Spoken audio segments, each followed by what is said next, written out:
Today, I'm going to show you how to go from this hand position to this hand position. We're going to talk about how to develop a good hand position at the piano.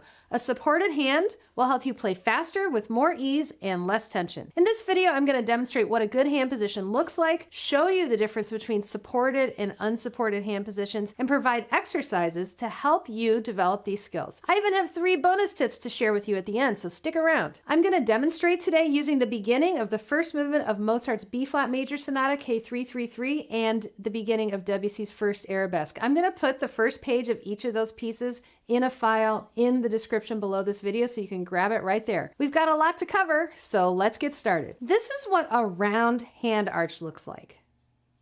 This is what a collapsed hand arch looks like. Notice that the round arch looks like a dome and the fingers curve naturally. This allows the thumb to pass under the fingers or the fingers to go over the thumb as you go up and down the keyboard. When you play the piano, you want to use as many natural gestures as possible and avoid having to contort the hand into awkward, tense positions. Notice that with the round arch, the fingers and hand look similar to when you do other activities. Think about when you're just sitting around relaxing with your hands in your lap or at your side while you're watching something on Netflix or something. Are your hands positioned like this or like this? When you're walking, do your hands look like this or like this? Of course, we don't walk or sit around with our hands just naturally clenched like that, and so we don't want to play the piano in that hand position either.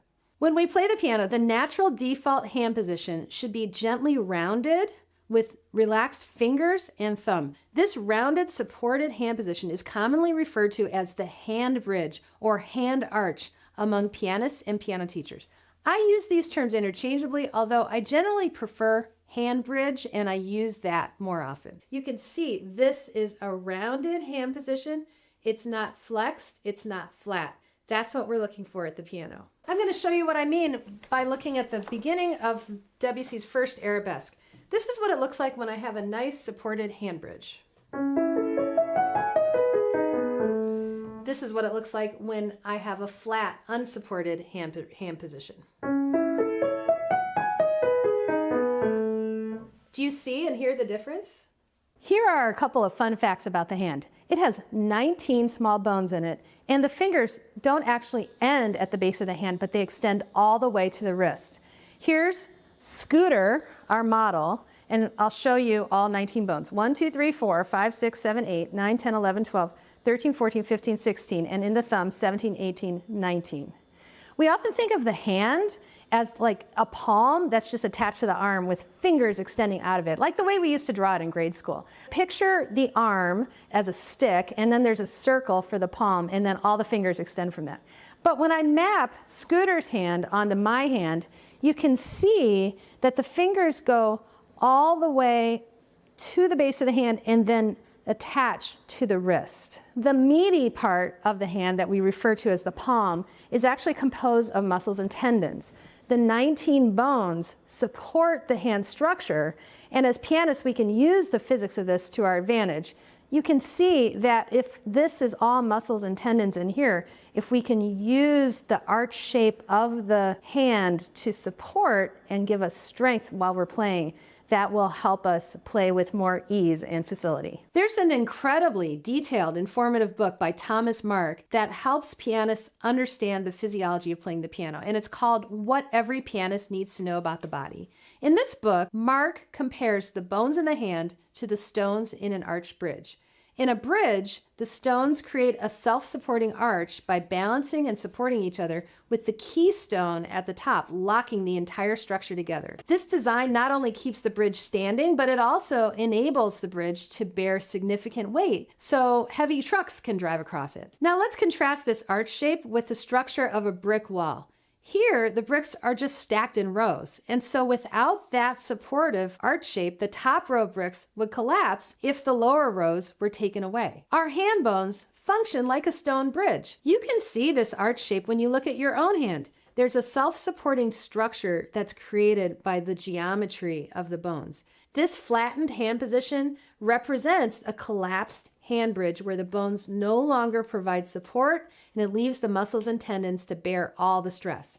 For an optimal hand position, we want and need a rounded arch to give the fingers leverage so that they can fall naturally into the keys. Notice that when you have a flat hand, you feel more tension in your fingers and your wrist locks. That's because when you play with a flat hand, you have to lift the fingers, which puts unnecessary strain on the hand, as opposed to letting the fingers just drop naturally into the keys from a rounded hand. Now let's take this to the piano. We'll sit at the piano, and what I'm going to do is I'm going to let my hand slowly descend to the keys with that loose arch shape still intact. I'm going to just play one finger at a time, and I'm bending at the elbow. For this exercise, I'm not going to bend at the wrist. So I'm just going to do random notes up and down the keyboard with different fingers. You can try this too at home. You can notice that it takes very little effort to do this. Notice that you're not tensing any muscles in your hand to make it happen. This motion just feels free and easy. So I'm lifting and I'm just playing notes with a good rounded hand position. You want to avoid flexing like this and playing like this. You want to keep that loose hand position. Now this rounded hand position, like we're talking about here, should be your default hand position at the piano. Sometimes your fingers will be more straight like this, and sometimes they'll be a bit more curved, but the hand arch is going to remain supported and rounded. Sometimes when you play octaves or large 4-note chords, the hand is going to be a little bit flatter because the arch can't be as high because you're expanding a larger range at the piano. So for example, here, this is a 4-note chord in C major, so I can't have as round of a hand bridge as if I'm playing a 3-note chord in C major. So, but notice that my hand is still supported. This is what it looks like if I don't support and I play a 4-note chord.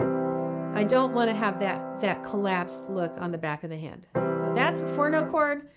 That's a 3-note chord. This is what octaves look like as well. Also, if your fingers don't fit in between the black keys, you're gonna need to pull your arm out so that you play on this part of the keys outside of the black keys while you have your rounded hand position. When we talk about a supported hand bridge, we're talking about this part of the hand here that's gonna remain rounded and not collapse. So it's basically these knuckles. When you're practicing, there are a couple of really simple ways to find a good hand position at the piano. So the first method is to just turn your hands over at the keyboard like this, and imagine you're holding an apple or an orange, but not something small like a ping pong ball because that makes your fingers curl, but like a big, nice piece of fruit like an apple or an orange or even a grapefruit, and then turn your hands over like this, and then here's your hand position. So imagine the orange, the apple, turn it over. So that's a very simple way to reset your hand position. A second method of resetting your hand position when you're practicing is to just dangle one hand at your side and then let your hand be loose and then just lift your hand up to the keyboard.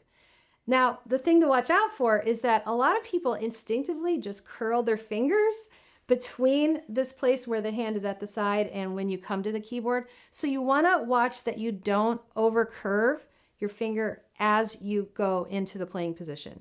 Keep that loose feeling in your fingers, and you want to find the place of contact on the keys to be your pads of your fingers, not the tippy tips of your fingers. A lot of times people think that when you have curved fingers, that means you play right on the tips there, but in fact, you want to be just a little bit on the pads of your fingers. Now, you don't want to be on the flat part of your fingers because that's too flat, that's collapsed. So you want to find that rounded hand position, dangle your hand at your side, lift it up to the keyboard, and there you are playing on the pads of your fingers. One sign of having a supported hand bridge is being able to actually see all the knuckles in a row on the back of your hand. Do you see how mine are all bumping up there to the surface? They're kind of popping up. When the hand's not supported, a lot of times you only see these first two, and then these other two on the outside of the hand kind of recede back into the skin. And a lot of times it looks really smooth. Another sign of good hand position is that the back of the hand is relatively flat, not tilted. So you can look for that tilted hand position and then support with the outside of your hand. Look for your knuckles to pop up on the back of your hand. Here's what it looks like when I play the beginning of the Mozart Sonata in B flat major, K333, with an unsupported outside of my hand.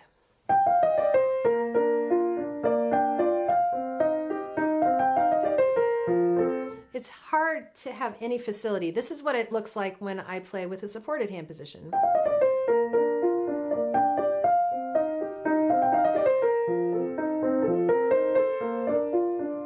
So you can see how much more facility I have from supporting the outside of the hand. You may be familiar with an old-fashioned piano teaching technique where teachers put pennies on the backs of student hands and then made them play without letting the pennies fall off. While this method is problematic for various reasons, it does illustrate the long-standing challenge of teaching students to maintain a proper hand bridge. Here's the ideal hand position that we want to aim for. And this is what we don't want. This is what a collapsed hand bridge looks like. A lot of times students struggle to keep a rounded hand position because the outside of their hand collapses. And so even though they try to raise the outside of their hand, it's just kind of like tilted out this way. And then we don't have the flat back of the hand. Now I'm going to show you 4 exercises that are going to help you achieve this good hand position at the piano. For the first exercise, take a pencil or pen and hold it under your hand to lift your knuckles. Place the pen beneath your hand, which helps to push the knuckles up like this. You can also just use your other hand to go under there and pop up your knuckles. You know you're doing it correctly when you see your knuckles actually pop up under the skin. This might feel really strange at first, especially if you're not used to it. I remember when I was a kid, my teacher would push my knuckles up underneath my hand, and I felt really, really unstable at first. But it's something that you can get used to over time. I'm going to demonstrate the beginning of that Mozart sonata, and I want you to notice the outside of my left hand especially, because you can see that better. And notice how my hand is supported, and you can see my knuckles popping up there.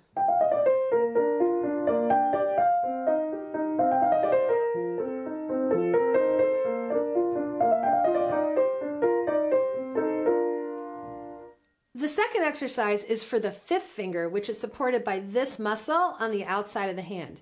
This muscle is often weak in students with collapsed hands, as it was for me until I worked on strengthening it. Here's the exercise that helped me. Sit sideways at the keyboard and close the fallboard over the keys.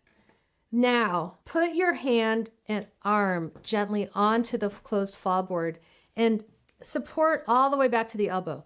Now, take your 5th finger and lift and tap with your 5th finger. Now don't press hard or anything, just tap. You feel you can make kind of a tapping noise even. You can do this exercise on a table or a desk. Just make sure your arm rests fully from the hand to the elbow without twisting. Now keep all of your other muscles, including your shoulder, your neck, your jaw, and your elbow relaxed and loose while you lift and tap the 5th finger. Also, the thumb should stay loose and not be flexed or curved like this. It's extra important that the thumb not be overly tense and curved. And so I'm going to show you what it looks like in the Debussy Arabesque to have loose, straight thumbs. And you can see what it looks like if I have curved, tight thumbs. I can hardly even play it. So hopefully you hear a difference that the second time feels more effortful and it sounds like you can hear each individual note more, whereas the first time it was more smooth and you can hear the notes in waves and gestures. The third exercise I want to show you is for the 5th finger. It comes from the renowned pianist and teacher Seymour Bernstein. Extend your 5th finger straight down from your hand like this. Now keep your thumb relaxed and not curled outward. Right? We want it to be loose, and so relax this muscle right here. Now play notes all over the keyboard, moving up and down and initiating this from the arm. It's similar to the previous exercise we did where we hinged at the elbow and we played with individual fingers, but what we want to do is make sure that the 5th finger is directed straight down. You can try playing scales, or you can play some of the black keys, although it's a little bit more precarious because they're a little bit thinner. And do this with both hands, keeping the thumb loose and straight. A curved thumb means that the thumb is tight. You want to have firm fingers, but not overly tense fingers. The 4th exercise is for the fingertips. In piano teaching, we talk a lot about relaxation because it's super important to avoid tensing up muscles in order to play the piano effectively. Most students struggle with excessive tension, which holds them back, and so we talk a lot about how to stay relaxed at the piano. However, As a result of all this talking about relaxation, sometimes students take that to mean that everything should be extremely relaxed all the time. But actually, the fingertips do need to be firm enough to support the hand shape and the arm's weight. Here's an exercise to help you understand the feeling of firm fingertips. Press your fingertips together hand to hand like this without collapsing your knuckle joints. We don't want to have this shape, we want to have a rounded dome shape. Now, once you have that shape, gradually press your hands toward each other at the fingertips. You'll feel slight pressure, and that is what firm fingertips feel like. As I promised earlier in this video, I've got 3 bonus tips to help you as you work on improving your hand position at the piano. Bonus tip number 1, maintaining a rounded hand position with a well-supported hand bridge allows you to initiate finger motions from this knuckle here, leveraging the weight of the hand and arm. This means you won't need to individually lift each finger from a weak position and then push it back down again. Bonus tip number 2, minimize the amount of time you keep your hands stretched out or open or extended. A default rounded hand position leads to a feeling of loose, relaxed fingers, and if we flatten that hand bridge, then the hand becomes artificially stretched out and it puts strain on the muscles. You can see an example of this in the 6th measure of the WC. We have these arpeggiated notes in the left hand, and we want to make sure that we don't keep the hand extended longer than we need to. So play the bottom and notice that I'm keeping the hand relaxed and then I'm going up and down without keeping my hand extended and tight. This is what it looks like if my hand is tight and extended too much of the time. Notice first of all that the hand bridge collapses, but also there's a lot more finger tension and I'm working against myself. It's much harder to control. Bonus tip number 3, you should be lifting off the piano at least as much as you're dropping into the piano. Don't grab onto every note. There's a difference between playing with firm fingertips and pushing into the keys. Make sure that you're using enough weight into the keys to drop all the way to the bottom, but don't press past the bottom of the key. In the WC, I want to just drop gently into the keys and not force down to the bottom of the key on each one, like this.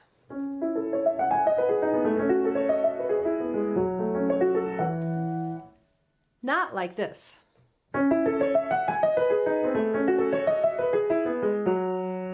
Okay, you've done all the exercises, you've been practicing your hand position and it's really improved and it's not flat anymore, it's more rounded. What should you do with your beautiful new hand position? Well, of course, start using it to play the piano. Making a fundamental change to your piano technique is hard and challenging, and you are likely to quickly revert to your old habits because you've done that many more hours than you've done it the correct way. So I suggest dedicating just about 10 minutes of each practice session to exercises that are gonna reinforce your good hand position. Apply this improved position to something that you're playing, and then let it go for the rest of the day. Over time, you're going to notice significant improvement in your hand position. It begins with awareness and the intention to change, and then gradually it's going to become a natural part of your playing. As you're practicing, remember, embrace the process. The fun part is the process of improvement. The journey itself is the destination. Earlier in this video, I was talking about keeping the thumb relaxed and not curled outward when you're working on the ideal hand position. Now, I was only able to scratch the surface of that in this video, so for a much deeper dive on using the thumb in piano technique, check out this video right up there. If you found this video helpful, please share it with someone else. Also remember to like this video and subscribe to my channel so you don't miss any future videos. Thanks for watching. I'll see you in the next video, and happy practicing.